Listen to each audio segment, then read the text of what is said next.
Alright, welcome to part 2 of test corrections for test 1.2 or test number 2 for the first 6 weeks.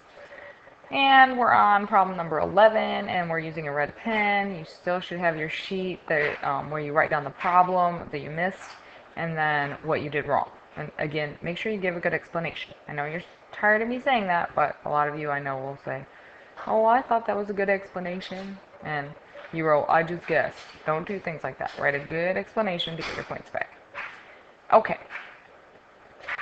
so number 11, write an equation for a line that contains the point 0, 3 and has a slope of negative 1/4.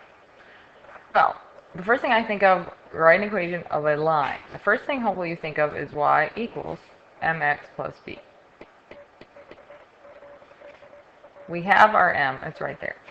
So let's just go ahead and put that in. Y equals negative 1/4 x. And don't forget the negative. A lot of you like to be positive, and that's good.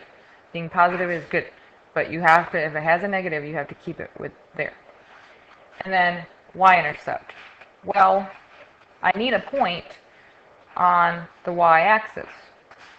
Sorry, that was a little slanted, but this is my y-axis, my x-axis. And if I pick a point, like maybe here, the coordinates would be like 0, 5. If I pick a point down here, it would be like 0, negative 5. And notice my x-coordinate for my y-intercept is always 0. So if I have a point where the x-coordinate is 0, guess what? This is my y-intercept. So that's my b. And I was done. That was it. And a lot of you got that one. Great job. But some of you were like doing all kinds of things. I don't know what you were doing. Some of you used point slope form, and that was impressive. You went y minus y1, which is 3, equals negative 1/4.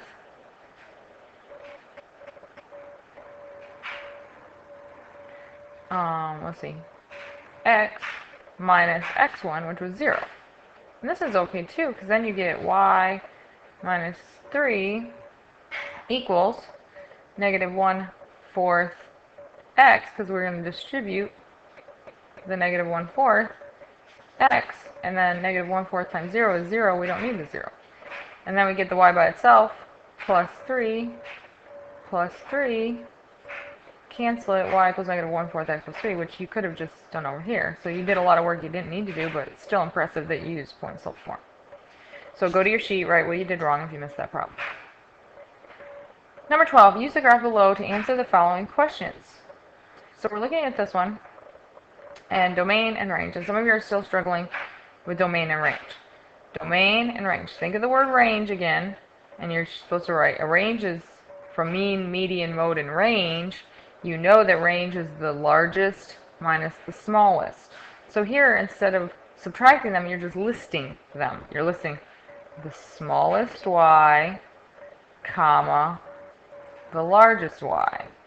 For domain, it's really just the range of the x's. The smallest x to the largest x. And you're not just doing the points. These points are just points that kind of are transitions of your relation. The relation is the whole thing, not just the points. So I want to know, what is your range of x's for this relation? Now, if you still don't get domain and range, write yourself a note. Right, comma, right, domain. I said comma, I don't know why I said that. Blank, comma, blank. This is on a graph. This is where it stops going to the left. Write this down. If you want to, write it on the sheet you're turning in. That'll be impressive. You're going to turn this test in too.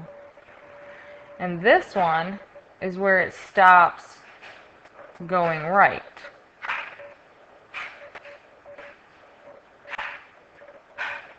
And then you have to decide, is it an open bracket, which means it's an open circle, it's not on the graph, or it's not included in the relation, or is it a bracket, which means it's a closed circle, it's included.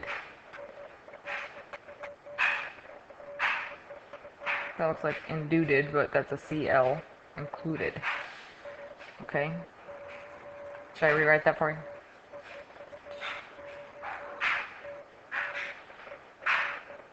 Included.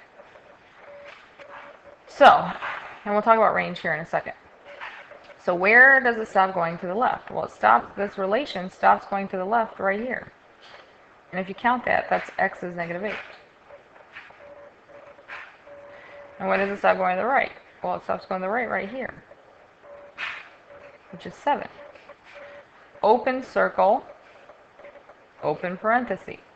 Close circle, close bracket.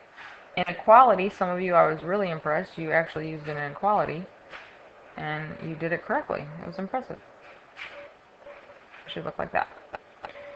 The range is, guess what? Instead of where it stops going left and where it stops going right, it's actually where it stops going down and where it stops going up.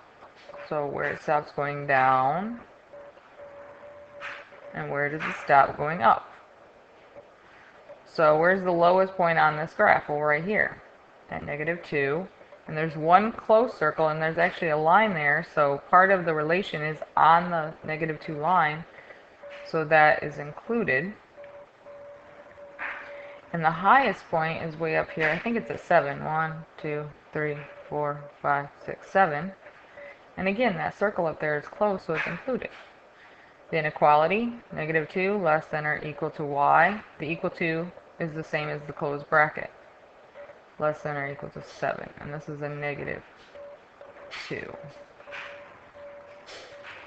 Is it a function? Well, do vertical line tests. If I draw a line anywhere, I can never cross it twice. So yes, it's a function. And if it's not a bunch of discrete points that look like this, which it's not because it's connected by lines, this is discrete. Anything else is continuous. Okay, next thing. Label the parts of the graph that are increasing, decreasing, and constant. Well, constant means it's flat. So right here, it's constant because it's flat.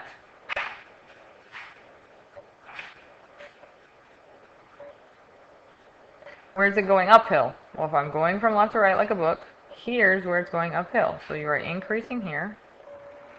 I'm just going to abbreviate. And where's it going downhill? Right here. So this is decreasing. And again, DEC for decreasing. Next part. What is f of -6? Well, hopefully you know f of x is y. They want to know what is y. What does y equal? And this number in the parentheses is your x. So go over here. I'm going to use a different color. Go over here to 1. Wait, we've got to go to -6. 1, 2, 3, 4, 5, 6. What's my y? We'll go down here. My y is -2. What is y when x is 5? I'll go over here to 5. 1, 2, 3, 4, 5. Go up to my graph. And this was on the warm-up 1 or 2 days before you took this test. And I told you, you might want to pay attention because this is on the test.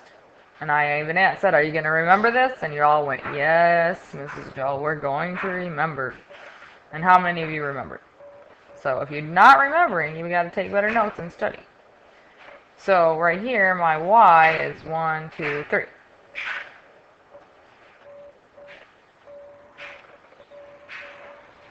Okay, and again, write what you did wrong. You might have to write 12a, 12b, 12c, 12d, 12f, 12g, 12e, etc. And so what you did wrong.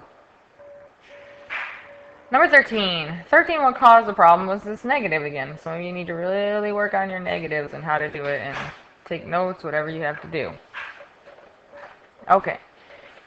So all we're going to do, remember, this is your x.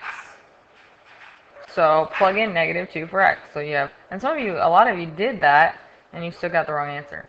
Because you forgot that we told you if it's a negative, you have to put it in parentheses. Put it in parentheses. Minus, and again, I'm just plugging this in, f of -2 equals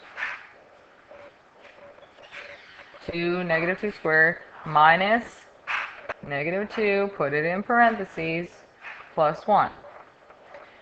So negative 2 squared, negative 2 times negative 2 is 4. Minus a negative is a plus. So 8 plus 2 is 10, plus 1 is 11. Good job if you got that one right. Awesome. Okay, next one. Tell what you did wrong on that one on your sheet. Don't forget to do your sheet. Your correction sheet. Okay, here. A lot of you freak out. It's a fraction. It's got an inequality. Both things freak you out, so you just quit. But remember, just pretend like that's an equal sign. Pretend like this is just a number like 3. What would I do? I would just add 3. Well, it's not 3, it's 3/5. So add 3/5 to both sides. Your calculator has a fraction button. And I saw some people in my classes who went out and bought an inexpensive scientific calculator to have at home so they can do their fractions. Oops, see how I even changed it to equals? Don't do that. Less than.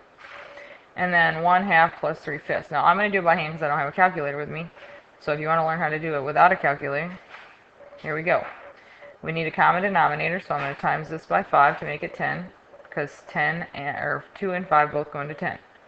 And then times this by 2 to make them both 10. So I get, this becomes 5/10 plus 6/10 equals 11/10, because you don't add the denominators, it just bounces over. So I have negative 2x is less than 11/10. Oops, I don't know why I wrote 2. I guess I'm crazy. I'm looking at that negative 2. I'm looking ahead a little bit. Okay, and then we got to divide by negative 2, but you got a fraction divided by a number. You can just do that on your calculator, though. Just go 11/10 divided by negative 2.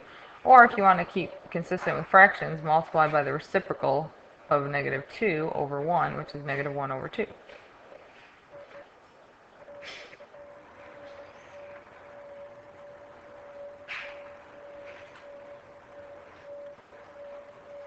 And then these cancel. And these cancel. A negative times a negative is a positive. So that's gone. So you got x. Now I'm multiplying by a negative or dividing by a negative, so I got to flip that sign. And then I just multiply the top. And I just multiply the bottom, and that's my answer. When you're multiplying, you can just multiply the top, multiply the bottom. When you're adding, you add the top, but the bottom just comes right over. Like that. Last problem, and don't forget to fill out your sheet. I know I keep saying that every time, but I know some of you are going to forget. Okay, this one. A lot of you think that this is a plus 3, you got a minus 3, but this is times. It's just like if you have 3x, there's nothing there, it's a times. There's nothing there, it's a times. So you got to divide by 3. Because we're trying to get the absolute value by itself. You have to get the absolute value by itself. This is not a parentheses, you don't distribute.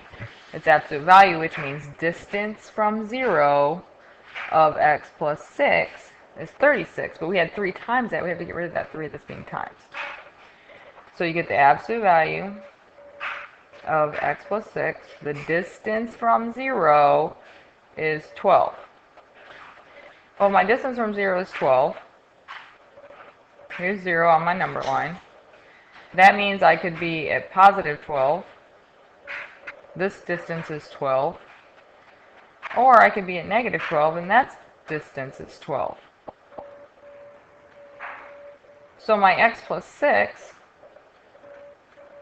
is either at 12 or it's at negative 12. And then I just solve both of these using my steps of minusing 6 to both sides.